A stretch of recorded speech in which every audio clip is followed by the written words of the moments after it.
Hi, I'm Chris Bailey, and I'm a Blender YouTuber at C Bailey Film. Today I'm bringing you this tutorial with CG Cookie, and we're going to be talking about how to create a simple character using some basic modeling skills. Let's get started.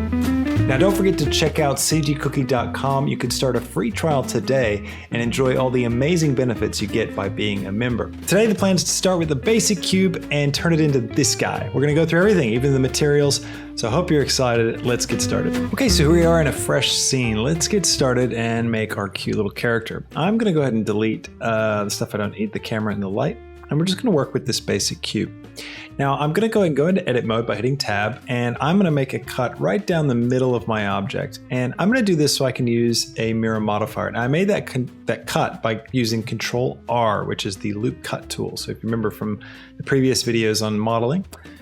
Now I'm just going to select with B to box select and switch on the X-ray transparent mode. This allows me to select vertices that are hidden. So right now, if I try to box select, it's only going to select these three, which I can see, but by turning this on first, I can select everything that's hidden behind my object. We'll be using that a lot.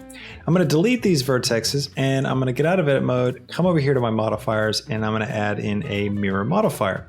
I'm going to mirror along the Y, and I'm going to turn clipping on. And that'll set us up to start. Now let's start modeling out our object. So let's go ahead and we'll give this little guy a bit of a long body and a bit of a tail is my plan. So I'm going to hit E to extrude, and I'm just going to work with this basic box just as a setup. I don't want to add too many faces in. And the key to good geometry, and especially when you're doing character stuff, is to keep your geometry as simple as possible in this phase, because you want to make sure you're not getting too detailed. You want to keep things nice and basic, because we'll subdivide this later and we want to make sure it stays really clean. Now I'm just going to use the standard rotate, grab, and scale tools along with the extrude tool is what I'm doing right now. And I'll grab this up on the Z, and I'll grab this on the X, and I'm just making out a little tail here. Now one thing that's cool is with clipping turned on, I can scale and it will stay locked together. If I turn clipping off, you can see that these pieces will separate. So that's just a handy little thing. That's why we're using clipping. And I'm going to grab these vertexes and just bring them in. And I'm just kind of trying to shape this tail so that it's more of a square, even square as we get towards the end. Of course, he's not going to be a square creature. I'm going to have it be a bit rounded. So I'm going to rotate these guys on the Y, and I will E to extrude, grab up, rotate on the Y, and I will scale this group down as well, and scale that on the Y, and it looks pretty good. Now I'm going to hit Alt and click to select this loop, and I'll double tap G to slide that group, and I'm just going to slide it up, and sliding's great because it takes the shape of whatever vertex it's heading towards. So it's a good way to kind of like balance out curves and stuff when you have objects with curves, in them. So I'm going to grab this down. I'm just looking at the shape overall, just trying to make sure it stays nice. All right, now I'm going to give this guy a nice little kind of blunt face with a bit of a snout. It's the plant. So I'm going to E to extrude, grab X. You can see I'm just using the same tools over and over again. Now I think what I'm going to do is I'm going to hit Control R, and I'm going to do a loop cut right through the middle of my object, okay? Now, I needed to do this because I want to round out the sides, make it less of a box, and also want to have some geometry that I can use to begin to pull forward a snout. Generally speaking, you want to try and avoid doing this as much as possible, because you can see it creates a lot of extra geometry. And we have these tight sections over here, things are getting really bunched up. So you want to be careful that you don't end up with too much geometry. So as you're planning, sometimes the best thing to do is to do a model 2 or 3 times. So you do it once and you kind of run into some problems. You work out, oh, I should have thought about this beforehand. You go back and do it again, you're actually going to do a much better job because you're going to know where you're going. You're going to have much cleaner geometry. Just don't be afraid to start over. I'm going to grab these guys and bring them forward. And I'm just thinking about the front of the face. And the faces will be a little bit tricky to work out in this mode. We'll probably need to switch over to with our subdivision surface modifier in a minute to start seeing how this is all going to really look. I'm going to bring these guys around. I'm just kind of shaping at this point. Nothing too specific. Just bring these in and these in. That's pretty good. All right, I think I'm ready now to go ahead and add my subdivision surface modifier in. So on top of my mirror modifier, I'm going to go add modifier, and I'm going to come to subdivision surface, and I'm going to pipe it up to 2, and I'm going to right click and shade smooth. Now you can see we've got this nice blobby shape, and this is going to be the foundation of our little character. All right, so I want to let's add in some ridges onto his back, like he's got these little spike things. So I'm going to hit Control R to create a loop cut, and I might roll my mouse to create 2 loop cuts. And I'll grab these guys up here, and I'll grab them back on the X, bring them kind of close, and I'll grab these guys and I'll move them up like this as well. And I'll do the same thing over here. We'll create another 2 loop cuts.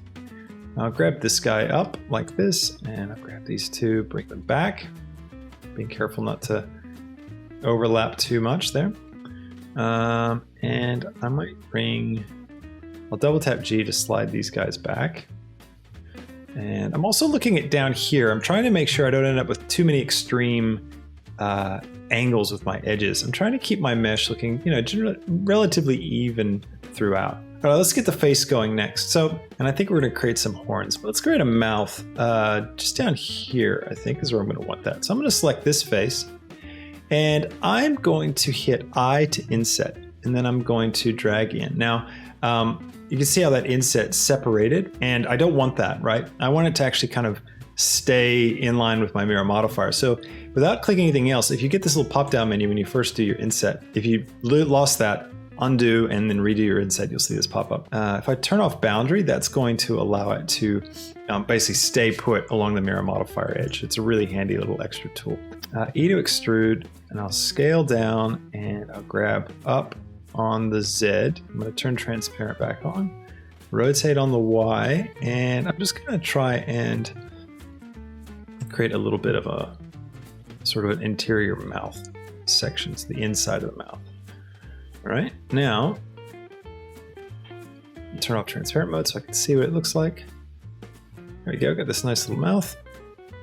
I might bring these guys down a bit and bring this group forward, bring this up. And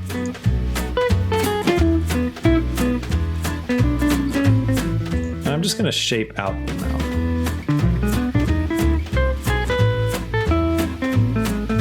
This is a great example of why the subdivision surface modifier can be so handy. It's because you can really create cool shapes and see it kind of update live in a way that's really useful. So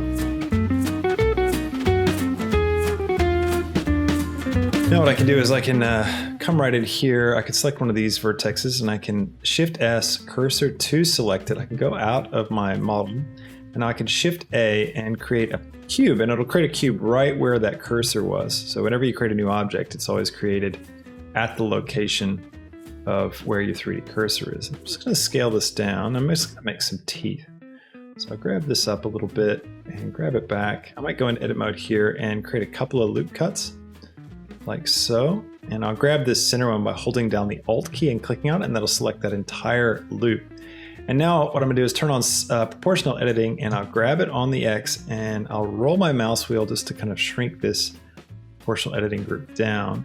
And you can see how it gets this bit of a curve to it. There we go. And then what we can also do is I can grab this edge right here and I can Control B to bevel and then roll my mouse wheel, maybe just twice is enough, just to create a nice little bevel.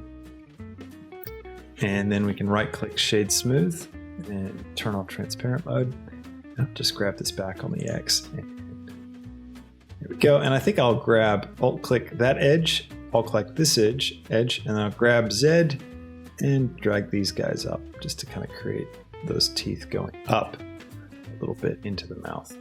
All right, now let's make some eyes. I'm going to come over here and I'll probably put the eyes maybe right around here somewhere. So I'll select this vertex, Shift S, cursor to selected, leave edit mode, go to Shift A, and we're going to add a UV sphere. I'll scale it down, right click Shade Smooth. I'll turn sapping on. And I'm going to switch my sapping mode to face. Let's see, I want to go center. So I'm locking the center of my object to face.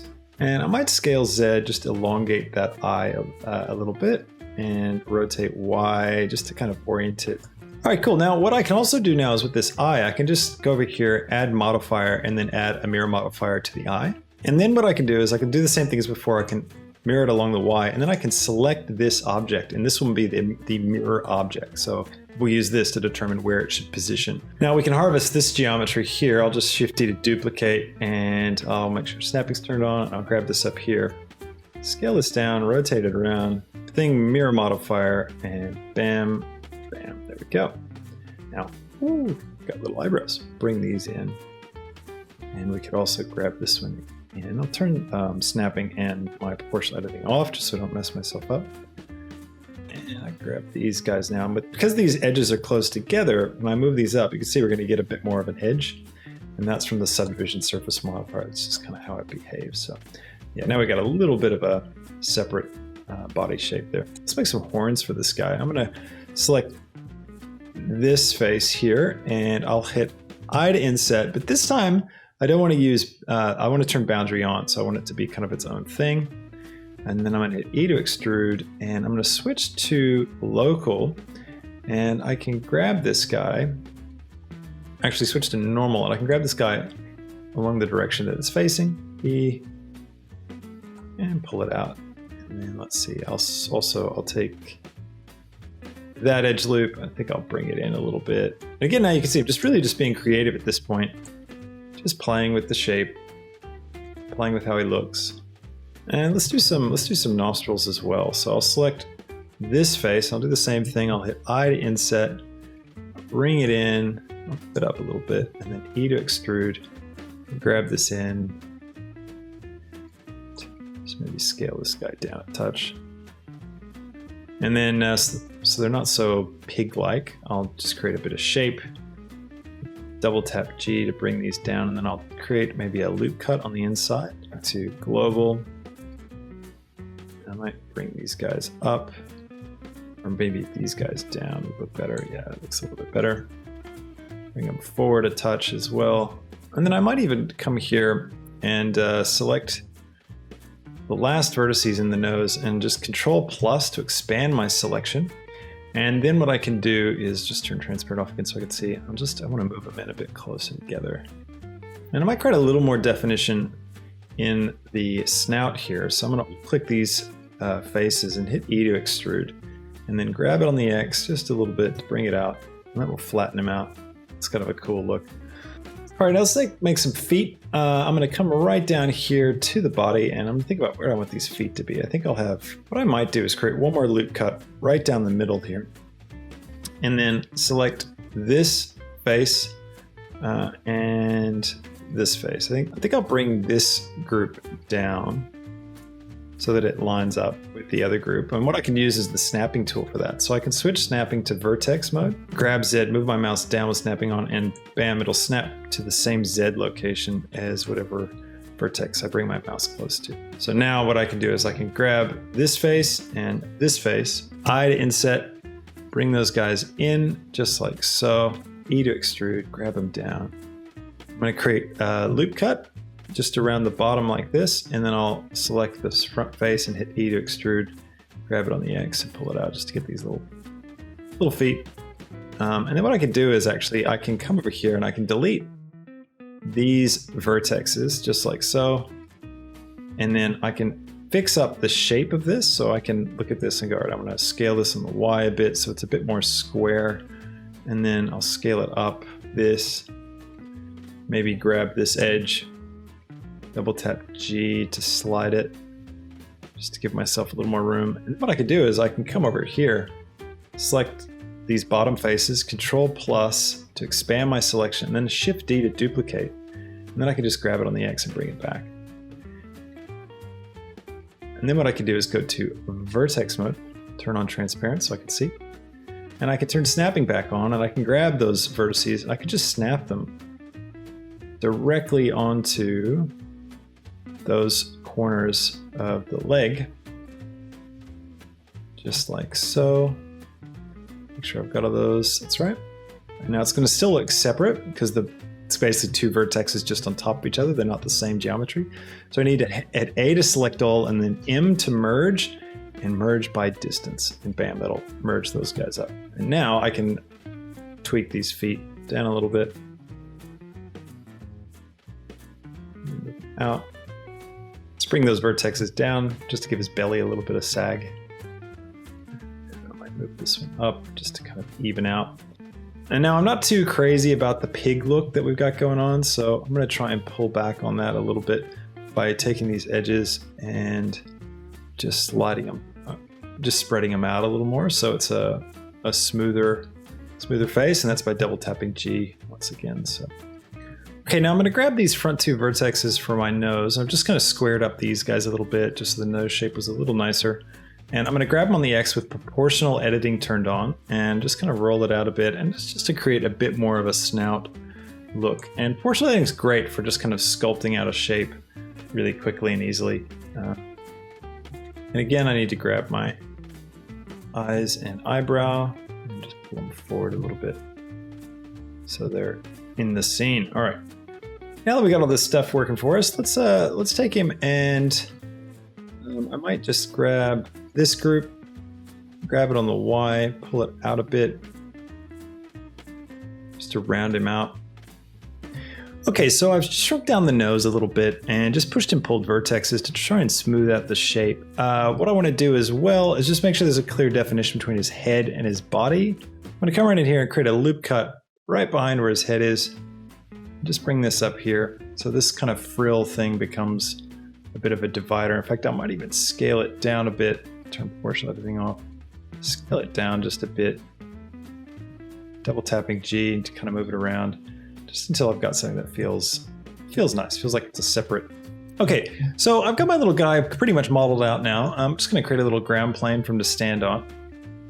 So Shift A, add a plane, scale him up, and I'm going to go ahead and switch to rendered view, and I'm going to add in a sun lamp.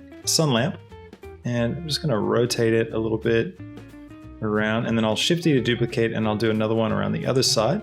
And let's come in here, let's select the eyes and go to materials, click new, and I'm going to take the base color down to black, and I'll take my roughness right now. Now make sure you turn on ambient occlusion, bloom, and screen space reflections for Eevee. I'll give the eyebrows, I'll just put the same material on the eyebrows so they're nice and dark. I'll get them in here to the teeth, and I'll select the teeth. I'll create a new material. We'll just keep that white, and I'm gonna just leave those settings just to be standard. All right, now let's grab his body, and maybe let's give him a bit of a green color. It looks kind of cool. And then what we can do is we can open up our shader editor over here, and get a nice view of our little guy. And then let's create a Voronoi node, a color ramp, and a texture coordinate node. Let's plug the distance into the factor, and then for our color, let's take the white and let's just color pick the green. And then let's also switch it from linear to constant. Now there won't be any fall off between the two colors. So now if I plug this into my base color, you're gonna see we're gonna get spots on our little guy. I'm going to switch to the object for the vector, and that'll just kind of even them out a little bit better for me. And I'll increase my scale, take them right up, and it's kind of fun actually. And instead of black, I'll go for something else. I'm going to have a look at what other colors look like. So that's pretty good. I'm happy with that. Now I'm going to take him as well, and I'm going to add a little bit of bump to him. So I'm going to add another Voronoi node, and I'll add a bump node. I'll just drop this here. I'll take the distance into the height and the normal into the normal. And then I want to take my scale right up. Also, I'm going to invert it because it looks a bit weird. I want it to be kind of like rounded, poking out. And then I'll just take the strength right down and increase the scale a whole lot. So he's got this nice bumpy texture to him, and that's pretty good. Now let's see, let's add one more thing. Let's add some subsurface scattering to him. So I'm going to pick a subsurface scatter color that's maybe a bit orange, and I'll introduce a little bit of subsurf just until he looks kind of nice. Just a little bit looks pretty good. And then I'm going to turn my specular up and bring my roughness down so he's got a bit of a shiny looking body. Now one last thing it's kind of cool to use in a material is to actually paint some vertexes just to create a little more variety in the texture that you've got. So, and without actually having to unwrap UVs or do any kind of texture painting. So let me show you how to do that real quick. Let's switch over to Vertex Paint mode. Select Vertex mode here and hit A to select all. And then if we switch our brush down to something black and go to our flat shaded mode, we can now, I'll just turn that plane off so we can see underneath him. We can now come in here and we can paint these vertexes black. And we're not actually affecting the color of our character. We're just adding some data to the vertexes themselves. But what's really cool about this is that we can use it within our material to drive some colors. I can switch over to rendered view now. And what I can do is I can take in my shader, I can grab a node called Vertex Color. Now I can also grab a color ramp and throw that down as well. And now in the Vertex Color, it's created this Vertex Color group called Col. That's the automatic naming for the one that we made. You can find it underneath the green tab here, Vertex Colors. That's the one that we've painted. I can plug the color into the factor. And then we can just use this to just kind of multiply some more color into this. So we go for a mix RGB. Drop this down here and let's switch this over and we'll set this to multiply. I'll turn the factor all the way up and then I can come over here and find a color that I want to multiply in. All right, and there we go. We've created our little character. I just changed my spots to more of a pink color and I faded off things a little bit with ease instead of constant. I thought that looked a little bit nicer. And then I just repainted some of my vertexes, got rid of the dark spot on the nose and made it darker on the horns. But anyways, it's completely up to you how you make yours look. Have a lot of fun with it, and I hope you really enjoyed these tips. Thank you so much for watching this video. Please hit that like button and don't forget to subscribe to the channel to get updates. Ring the bell if you want notifications when we put out a new video. And I hope you really enjoyed this tutorial, learned a few cool things along the way. I will catch you in the next one. Until then, have a fantastic week. See you later.